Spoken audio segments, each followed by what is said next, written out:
আমি যখন রুমে ঘুমিয়েছিলাম তখন হঠাৎ মনে হলো আমার রুমের ভিতর কেউ আসলো।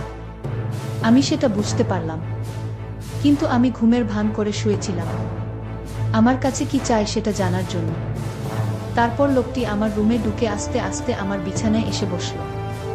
তারপর আমার কাপড় সরিয়ে দিল। তারপর বন্ধুরা আমার সাথে কি হয়েছিল তা শুনলে তোমাদের মাথা গরম হয়ে যাবে। তাহলে কথা না বাড়িয়ে মূল বিষয়টা শুরু করি। বিয়ের পর সংসার নিয়ে এতই ব্যস্ত হয়ে পড়েছিলাম, অনার্স ও কমপ্লিট করে উঠতে পারিনি। স্বামী, শাশুড়ি আর দেবর নিয়ে আমার ছোট্ট সংসার।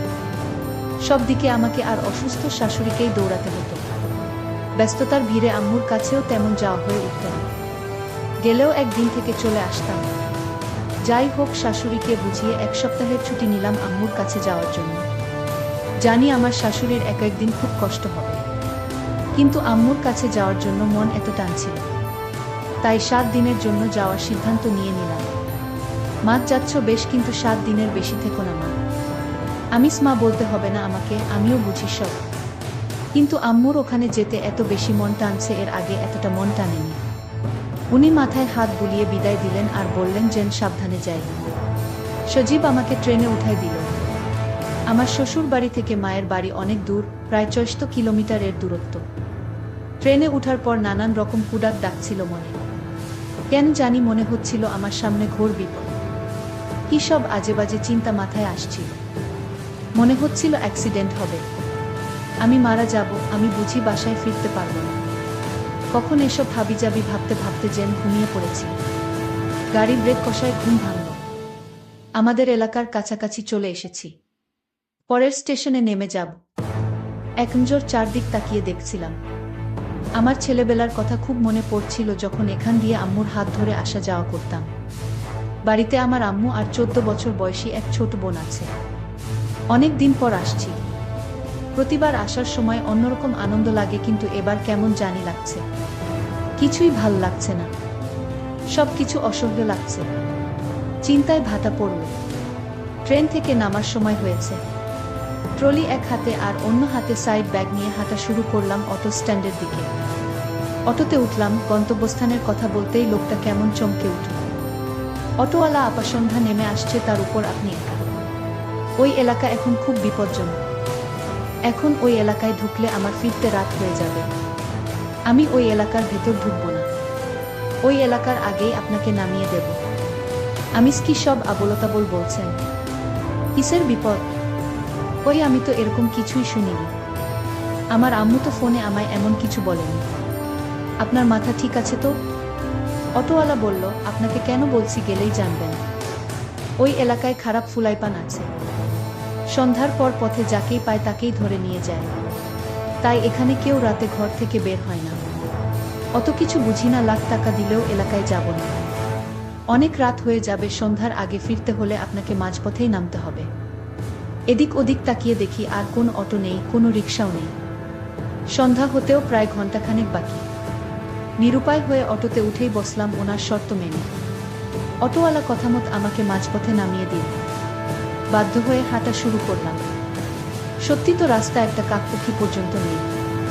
আছে শুধু প্যাঁচার ডাক, থেকে থেকে দূর হতে কুকুরের ঘেউ ঘেউ আওয়াজ ভেসে আসে। ছোটবেলায় আঙ্কেলের সাথে মেলায় যেতাম। মেলা থেকে ফিরতে বেশ রাত হতো। তখনও দেখেছি কত মানুষের আনাগোনা। এরকম নীরব কখনো দেখিনি। সত্যি মনে হচ্ছে কোনো পরিত্যক্ত এলাকায় ঢুকে পড়েছি। এ এলাকায় যে মানুষ বসবাস করে তা বোঝার উপায় নেই। অনেকক্ষণ ধরে হেঁটে ক্লান্ত হয়ে পড়েছি, কিন্তু লোকটার কথাই ঠিক, এই এলাকার কেউ বের হয় না। কুছ তো গাড়বার হ্যায়। কিন্তু আম্মুত আমায় কিছুই বলেনি এ ব্যাপারে। এমনকি আম্মু জানে আমি আসব। ফিরতে দেরি হচ্ছে, কিন্তু আম্মু তো টেনশন করছেন। মাঝে একবার ফোন দিয়েছিল, শুধু বলছে যেন সাবধানে আসি। এটা তো স্বাভাবিক একটা কথা। আগে স্কুলে থাকতে কোচিং থেকে ফিরতে একটু দেরি হলেই আম্মু এগিয়ে নিতে চলে আসত। কত টেনশন করত। সব কিছুই অদ্ভুত লাগছিল। হঠাৎ মনে হলো সামনে দিয়ে কেউ দৌড় দিল আর বল, রাক্ষস রাক্ষস। আমি ফোনের আলো তার দিকে তাক করে বললাম, আমি রাক্ষস না ভাই, দাঁড়ান, ভয়ের কিছু নেই। লোকটা বেশ স্বস্তি পেল। ফোনের আলোতে দেখে মনে হলো 20 বছরের বয়সী এক ছেলে। আমিস, কি ব্যাপার ভাই, তুমি এত রাতে বাইরে কেন? তুমি করেই বললাম বয়সে ছোট হবে তাই। ছেলেটি বলল, আপু আমারও সেম প্রশ্ন, আপনি একা এই রাতে, তাছাড়া চারদিকে ঘুটঘুটে অন্ধকার। আমিস আর বইল না, ঢাকা থেকে ফিরছিলাম, এমনি জ্যামে আটকা পড়ছিলাম, তবুও দেরি হতো না যদি পুরো পথ অটোতে আসতে পারতাম। হাঁটতে হাঁটতে রাত। ছেলেটি বলল, আপু আমার নাম শহীদ, আমি বরিশালে থাকি, একটা সরকারি কলেজে ইন্টারে পড়ি, যে হোস্টেলে থাকি। ওখানে একটা মার্ডার হয়েছে, তাই বাধ্য হয়ে বিকেলেই রওনা হই। জানি বাসায় ফিরতে অনেক রাত হবে, তাই এক আত্মীয়ের বাসায় যাই, কিন্তু তারা থাকতে দিতে আপত্তি জানায়, তাই বাধ্য হয়েই হাঁটতে শুরু করি। আপনাকে আরো আগেই দেখেছি পেছন থেকে, কিন্তু ভয় করছিল যে আপনিই সেই বাজে কিছু কিনা। আমি বললাম, আমি বুঝছি না। একই কথা অটোওয়ালাও বল, কাহিনী কি সত্যি? শহীদ বল, হ্যাঁ আপু সত্যি, আমার খুব ভয় করছে। গায়ের পশম দাঁড়িয়ে আছে, ফোনের হালকা আলোয় তার কপালের বিন্দু বিন্দু ঘাম আমাকে ভাবিয়ে তোলে। আমিস, ভয় পেও না ভাই, মনে সাহস রাখ। শহীদ বলল, আপু কিছু মনে করবেন না, আমি আপনার ছোট ভাইয়ের মতো, আমি আপনার সাথে যাই, আমার খুব ভয় করছে। আমি বললাম, ঠিক আছে চলো, কিন্তু আমার মনে কেন জানি ভয় লাগছিল না। অন্ধকারে নীরব রাস্তায় পাতার আওয়াজও খুব ভয়ঙ্কর লাগছিল, নিজেদের নিঃশ্বাসের শব্দ শোনা যাচ্ছিল।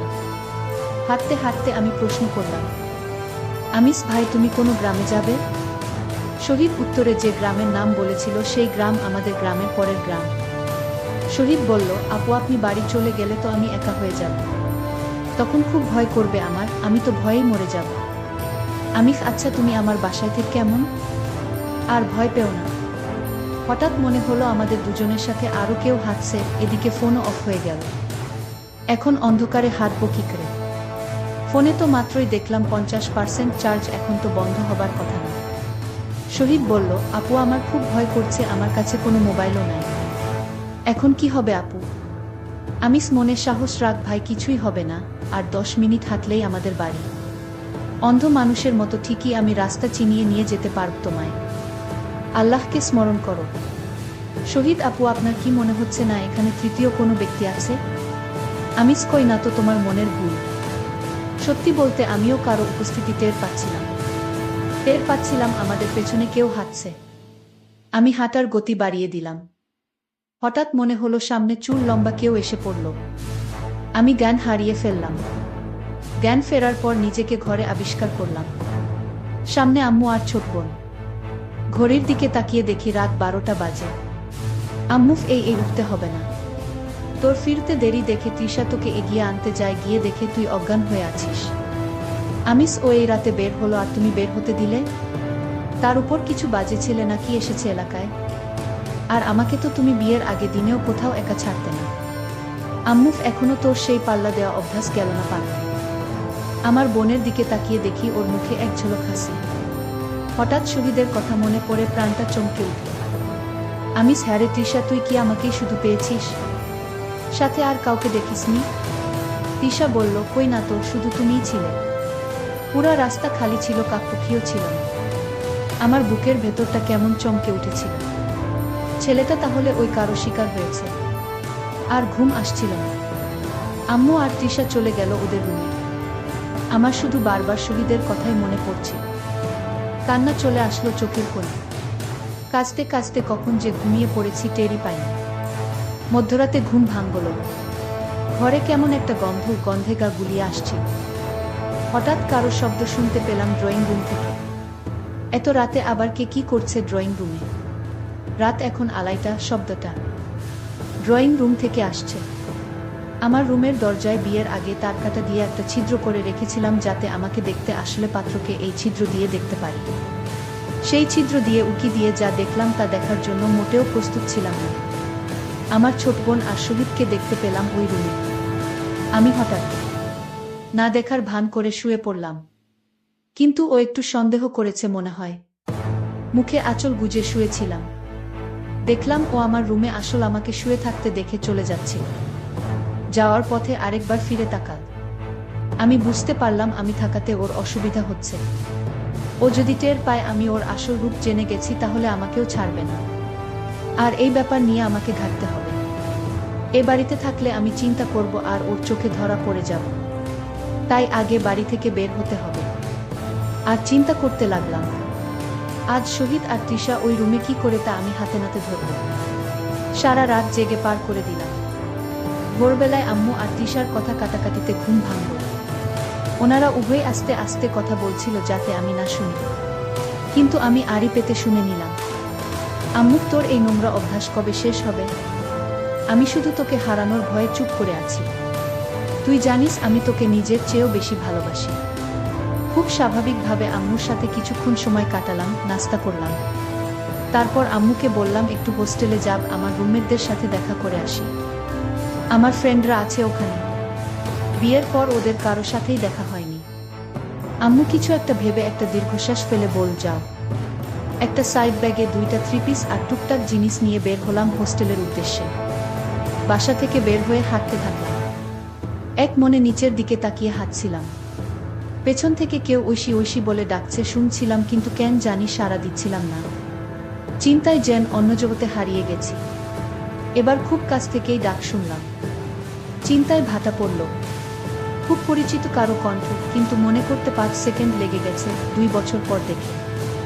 শিরিন, কেমন আছিস তুই? বিয়ে করে তো পর করে দিলি। তোর বর তোকে বিয়ে না করলে বুঝলি এতদিনে তোকে বউ করতাম। কিন্তু দেখ, তোর বর তোকে চিলের মতো ছো মেরে নিয়ে গেল। শিরিন আমার ছোটবেলার বন্ধু, ক্লাস 6 থেকে অনার্স, একই স্কুলে কলেজে ও একই ভার্সিটিতে পড়েছি। পরে একসময় তিতুমির কলেজের এক মেয়ের সাথে ফেসবুকে ওর প্রেম হয়।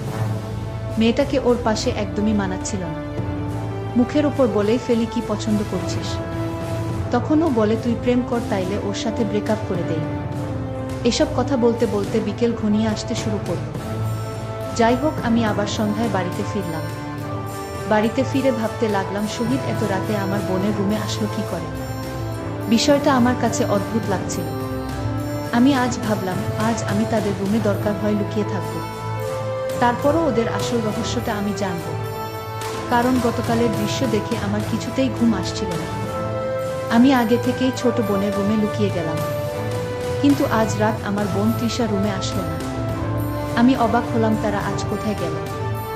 আমি ভাবলাম এবার আমি আমার রুমে যাইব।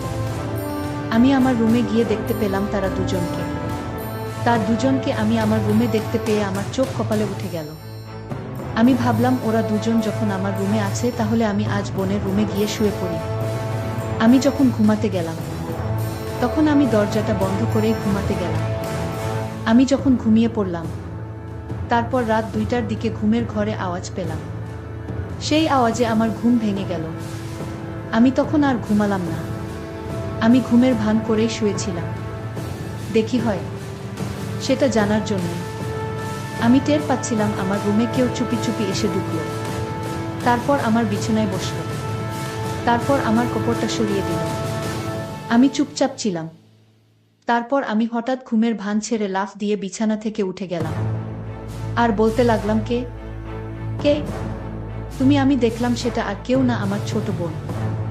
আমি তার চোখের দিকে তাকালাম। দেখলাম সেটা মানুষের চোখ না। সেটা আমার কাছে মনে হচ্ছে কোনো ভূতের চোখ। আমি চিৎকার দিলাম। মা তখন আমার রুমে হাজির। আমার মা বলল, কি হয়েছে তোর? আমি বললাম, আমার বোন এরকম করছে কেন? তার চোখ তো মানুষের মনে হচ্ছে না। মা তখন বলল, হুম, তুই যা দেখেছিস তাই সত্য। এটা তোর স্বাভাবিক বোন না, আমাদের মতো স্বাভাবিক মানুষ না। তোর বোন ঠিক আছে, কিন্তু সে রাক্ষস। সে সাধারণ মানুষ না। আমার গর্ভ থেকে জন্ম নিল এক রাক্ষস। গতকাল শহীদ ছেলেটাকে মেরে ফেলেছে। আজ তোকেও মারতে এসেছিল, কিন্তু তুই তো ওর বড় বোন, তাই তোকে মারবে না। মায়ের কথা শুনে আমার চোখ দিয়ে পানি ঝরছিল। আজকের মতো এখানেই শেষ করলাম। গল্পটি যদি ভালো লাগে, তাহলে অবশ্যই চ্যানেলটি সাবস্ক্রাইব করে পাশে থাকবেন। ধন্যবাদ।